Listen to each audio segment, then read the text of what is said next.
한 입시학원의 수학 심화반입니다. 중학교 3학년 학생들이 고등학교 1학년 2학기의 함수 과정을 공부하고 있습니다. 상당수는 외고나 자사고 진학을 원하는 학생들입니다. 수학 전반적으로 하고 있는데 1학년 1학기 과정은 한 번 훑었고 유형하고 있고 그 수학 그 2학기 과정 그거 다시 찝고 있어요. 자사고와 외고, 국제고는 정부 방침에 따라 오는 2025년부터 모두 일반고로 바뀝니다. 입법 예고를 마쳤고 시행령 개정만 앞두고 있습니다. 그런데도 경쟁률은 굳건합니다. 전국 단위 자사고 10곳 가운데 8곳이 신입생 모집을 마쳤는데 평균 경쟁률이 1.53대 1로 지난해 1.43대 1보다 올랐습니다. 올해 전국 중3 학생이 지난해보다 2만 명 가까이 줄어든 것을 보면 더 확연한 증가세입니다. 서울 지역의 경우 외고와 국제고, 자사고 지원자가 8% 정도 줄어들긴 했습니다. 하지만 올해 재지정 평가에서 낮은 점수를 받은 5개 학교를 제외하면 지난해 경쟁률을 유지하거나 웃도는 경우가 많았습니다. 일단 교육 관계가 되게 좋고요. 그리고 학생들이 자기의 끼 같은 거, 재능 같은 거 다 뽐낼 수 있는 그런 체험 활동들도 되게 많고 동아리도 많고 그리고 교육 환경 자체 같은 것도 뭐 자체적인 토론 같은 것도 되게 많이 해서 이들 학교의 강세는 대입으로 이어집니다. 정부가 최근 서울 지역 13개 대학에 합격한 지원자 현황을 분석했더니 중복 합격자를 포함하면 과학고와 영재고가 112%, 외고와 국제고는 46%, 자사고는 29%에 달했지만 일반고는 5%대에 그쳤습니다.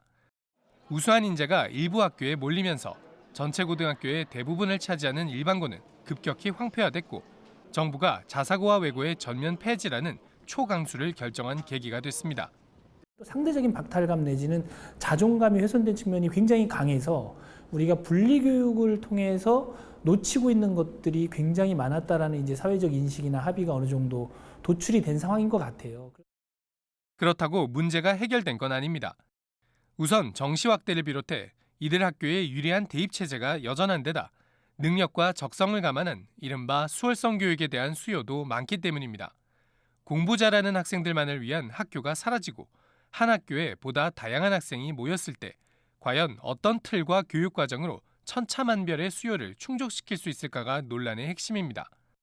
지금 저희가 자사고를 하면서도 상당히 학생들의 편차가 스펙트럼이 굉장히 다양합니다. 다양한데 이것이 과연 학생을 배정받았을 때 그 스펙트럼은 굉장히 차이가 더 날 겁니다. 그럼 편차가 심하면 저희들이 흔히 얘기하는 수월성 교육을 할 수가 없습니다. 따라서 일부 학교 유형을 없애는 것보다 일반 고등학교의 체질을 근본적으로 개선하기 위한 지원이 더 중요하다는 목소리가 나옵니다. 정부는 이들 학교를 폐지하는 시기와 맞물려 고교 학점제 도입을 준비하고 있습니다.